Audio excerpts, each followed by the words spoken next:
ছোটোবেলা থেকে আমি কখনো নাচ শিখিনি, কিন্তু নাচতে খুব ভালোবাসি। তাই যখনই প্রোগ্রাম করার সুযোগ পাই বা ডান্স পারফরমেন্স করার সুযোগ পাই, আমি কোনো কিছুতেই বাদ দিই না। আমাদের অফিসের ফাউন্ডেশন ডে হলো 10 জুলাই, আর এই বছর আমাদের অফিসের 25th অ্যানিভার্সারি হচ্ছে। তাই জন্য একটা প্রোগ্রামের অ্যারেঞ্জমেন্ট তো প্রত্যেক বছরই থাকে, এবার একটু অন্যরকমভাবে হবে। তাই সবাই মিলে আজকে প্রোগ্রামের দিনকে একজোট হয়েছি আর করে নিচ্ছি একটুখানি ব্যাক স্টেজের রিহার্সাল। স্টেজ না, এটা অ্যাকচুয়ালি আমাদের হসপিটালেই, আর একটু আলতাগুলো পরে নিয়ে প্রিপারেশনটা নিয়ে নিচ্ছিলাম। দেন চটপট চলে যাই খেতে। আজকে আমাদের কমপ্লিমেন্টারি লাঞ্চ ছিল। লাঞ্চে পনির ছিল, আলুর দম ছিল, রাইস ছিল, আম ক্ষীর ছিল। সমস্তটা ঝটপট করে খেয়ে নিয়ে আমরা এবার চলে যাব হলে। We are ready to go.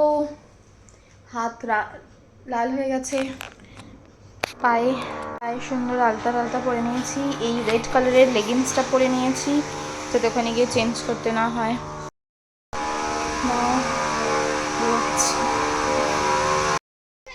আমাদের প্রোগ্রামটা হয়েছিল সল্টলেকের ইডেন সিসি বলে একটা হলে। তো আমাদের হসপিটাল থেকে নিয়ে যাওয়া হচ্ছিল, আমরা হসপিটালের বাসে উঠে পড়েছি। আর আমাদের হসপিটাল থেকে হলের ডিস্টেন্স 10 to 15 মিনিটস। তো সবাই বসে পড়েছি লাঞ্চ টাঞ্চ করে। আর যার পায়ে ব্যথা, কোমরে ব্যথা, সবাই একটু এখনই মেডিসিন নিয়ে নিচ্ছে, কারণ নাচানাচির পর আরও পায়ে ব্যথা কোমরে ব্যথা হবে। কালকে ডিউটি তো বন্ধ দেওয়া যাবে না, আজকে ডান্স করেও কালকে ডিউটিতে আসতেই হবে।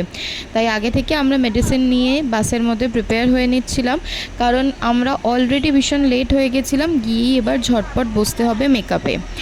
আমাদের আইএলএসের 4টে ব্রাঞ্চ রয়েছে, একটা হচ্ছে হাওড়া, দমদম, সল্টলেক, আর একটা আগরতলা, আর নিউলি ওপেন হয়েছে রায়পুর। আর আগরতলা যেহেতু অনেকটা দূরে, ওনারা আসতে পারে না। তো সল্টলেক, হাওড়া আর দমদম মিলে এই প্রোগ্রামটা হয়। আর এই প্রোগ্রামটা মেনলি অর্গানাইজ করা হয় আমাদের এইচও থেকে। তো কথা বলতে বলতে আমরা চলে এসেছি ইজেড সিসিতে। হলটা খুবই বড়, আর আমার পার্সোনালি খুবই ভালো লাগে এই অ্যাটমসফিয়ারটা, একটা ওপেন টাইপের। আর এর নিচ দিয়ে অডিটোরিয়ামে যাওয়া যায়। এই যে এটা হলো অডিটোরিয়ামের রাস্তা।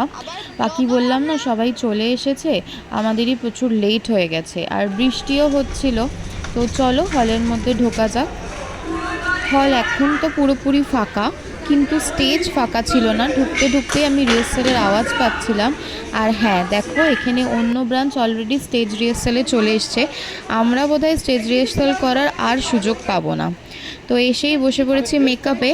ফার্স্টেই আমরা রেট্রো যারা করছে, আমাদের নার্সিং ইনচার্জরা, যারা প্রায় 25 বছরের কাছাকাছি আমাদের হসপিটালের সাথে জয়েন, তারা এই 25 ইয়ার্সে একটা স্পেশাল পারফরমেন্স রাখছে, ওনারা সেজে নিচ্ছিল।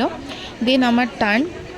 আমার অ্যাকচুয়ালি এরকম হেভি মেকআপ করতে ভালো লাগে না, বাট স্টেজ প্রোগ্রাম করতে গেলে হেভি মেকআপ তো করতেই হয়, সেগুলোরই প্রিপারেশন চলছিল। আর অন্যদিকে আমাদের হেয়ার ড্রেসার রয়েছে, আর তারপর আরেকজন আমাদের যে শাড়ি টাড়িগুলো হয় ওগুলো পরিয়ে দিচ্ছিল। তো আমার প্রায় 4টে চেঞ্জ রয়েছিল। শাড়ি, কোনোটায় হসপিটালের নার্সিং ড্রেস, কোনোটায় ঘাগরা। তো একেবারেই মেকআপটা করে নিয়েছিলাম, বাট চুলটাও একেবারেই বেঁধেছিলাম, শুধু ড্রেসটা বারে বারে চেঞ্জ করা হচ্ছিল। আর এখানে আমরা ব্যাক স্টেজে অপেক্ষা করছি। একবার শুধু নার্সিং দিদিদেরকে ব্যাক স্টেজে কীভাবে কি দাঁড়াবে দেখিয়ে দেওয়া হবে, দেন আমরা চলে যাব একদম ডিরেক্ট প্রোগ্রামে। তো এখানে দেখো ওর একবার জাস্ট পজিশনটা দেখে নিচ্ছে, আর উইদিন 5 মিনিটসই আমাদের প্রোগ্রামটা শুরু হয়ে যাবে। দেখো বলতে বলতে এখানে কার্টেন ওঠা শুরু হয়ে গেছে।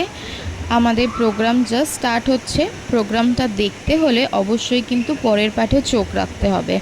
কথা দিচ্ছি প্রোগ্রামটা দেখতে বোর হবে না, বেশি কিছু দিতে পারবো না, কপিরাইটের ভয়, যেটুকু দেবো ভালো লাগবে।